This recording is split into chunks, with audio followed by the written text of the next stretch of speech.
Nathan from Equipco here, presenting today our mid-flow 12-volt diesel pump, BP60. As you can see highlighted on the screen. BP60 has a rugged cast iron pump wet end with standard 25mm BSP female ports, flow direction easily identified by arrows on the casing.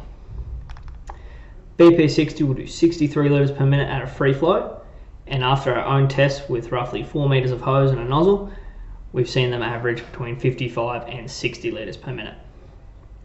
Pump is a rotary vane type. We'll cover this in a separate video. Bypass assembly is built into the pump chamber, allowing fuel to circulate in the chamber and preventing damage to the pump when you close off your nozzle.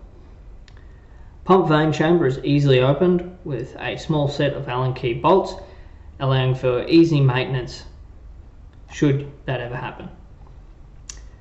Black switch cap, as you can see in the photo here, protects the electrical side of the pump. The unit comes with a standard 4 metres of cable with alligator clamps. We don't suggest modifying this. However, if it's a requirement for your application, we always recommend consulting your local auto electrician. Thanks for watching, and I'll see you in the next video.